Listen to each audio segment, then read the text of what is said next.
For the first time since 2008, the Clarksville Knights came up with a win against the Cornell Big Red as the Knights got 3 first and second period power play goals on a 5-minute major on their way to a 6-3 win over the Cornell Big Red. Joakim Ryan scored early in the game for Cornell, 58 seconds in, giving them a 1-0 lead, but after a hit from behind call and Joel Lowry removed him from the game, Clarkson went to work on the power play. TJ Moore scored from Bissett and Joe Zarbo at 18:28 of the first period of play, giving Clarkson a 1-1 draw. Then McPherson, a wrist shot after his first shot was blocked with 29 seconds to go in the first period, put Clarkson up 2-1 after one.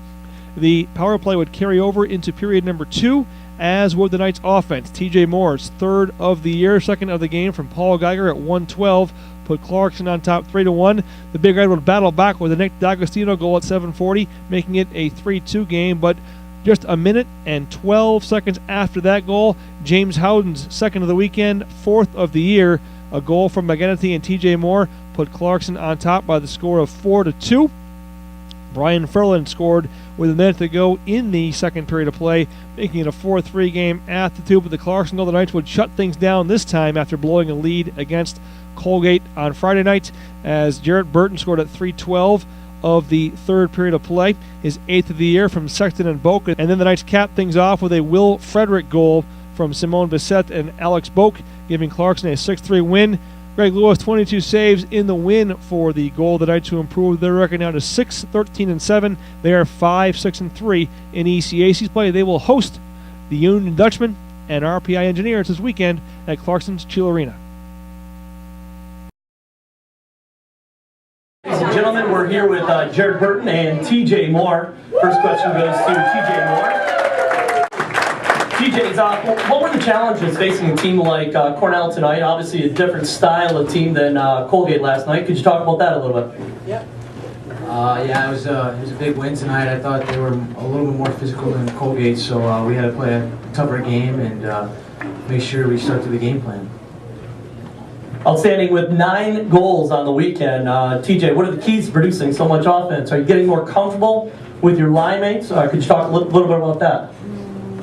I think we were sticking to the game plan, and definitely I'm seeing a lot more chemistry in all the lines, so it really worked out, and just working hard in practice and doing the right things.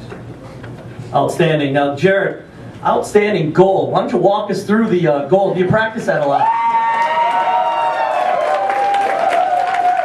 Yeah, that's one I calculated up front for a rainy day, for sure. No, it was a weird play. Benny gave me a nice pass coming in on the breakaway there. Tried to kind of stuff it in the short side. Just happened to fly through the air there, and I just kind of batted, hit off the goalie's back, and fortunate for the win. Obviously something you work on a lot.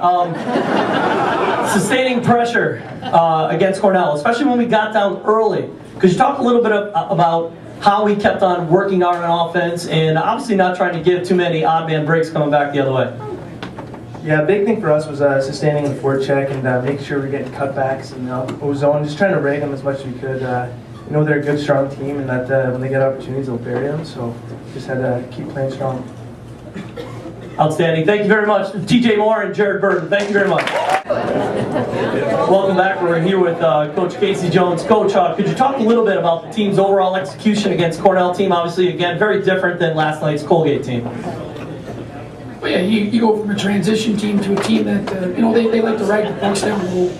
Obviously, for us tonight, it was a consistent battle. You have to be mentally tough in terms of situation, understanding that you might get caught on the ice on long shifts. They protect pucks really well. You just have to survive some shifts in terms of that situation. Well, we did a good job of communicating down low and executing our game plan.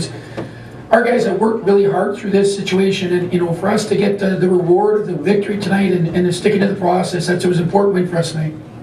Outstanding. Considering Cornell is such usually a very good defensive team, Coach, I thought our kill midway through the first period was very crucial. Could you talk about schematically, what were the things that we're focusing on against their power play? Well, they have a lot of movement on their power play, so the first period I thought we were really passive, and we were giving up some grade A chances by just not executing how aggressive we want to be. So, we made a little bit of adjustment in the second and third there to be a little bit more aggressive, so that we had to force their shots coming a little higher. I know Greg had to make some good saves on it initially there, but I think sometimes that's our biggest error, is that we get too passive on our penalty kill instead of making teams make good plays under pressure. And we went back to that in the second and third period to try to make them make plays under duress. And if they go bing, bing, bing and make a really good play versus us being really passive and maybe one simple play gets a guy in a good shot. So that was our focal point in the second and third. Thank you. Coach, could you give us your thoughts on playing your alma mater, a team which you were an assistant coach on? Are there any tendencies that you're looking for with Coach Schaefer? Our guys told me I better know their systems, I'll tell you that. I think I've told that golfing story before. I golfed with Rick Magnuson last year, and we're at hole 17. Alf had set me up, and he says, "Where'd you go to school, Case?" And we've had a great day in the golf course. And I said, "I went to Cornell." And he said, "What?" And he'd lost a couple of national championship games against him. He said an expletive, "I hate Cornell." And so I really no longer am associated with Cornell, according to Nixon. But for the most part,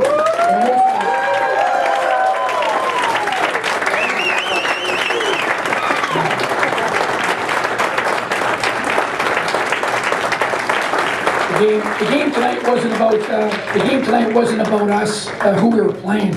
It was about us playing well and closing out a victory in the third period for our confidence level. Because we've been in a ton of close games this year and learning how to get over that hump and put that game. Because I thought, I'll be honest with you, we were really disappointed. I could tell by our guys coming to the rink today that they felt cheated last night with that tie. And that was the right approach coming to the rink. I was really confident we're in a good place today, because it felt like a loss last night because we were in complete control of that game, and they got a couple of bounces, and we fortunately had to get that tie. And then I think we carried that into tonight, and proud of our guys the way they stuck through it in practice. And now we're coming down the pipe. We got two good teams in there next weekend, but we've talked about how important this homestand is.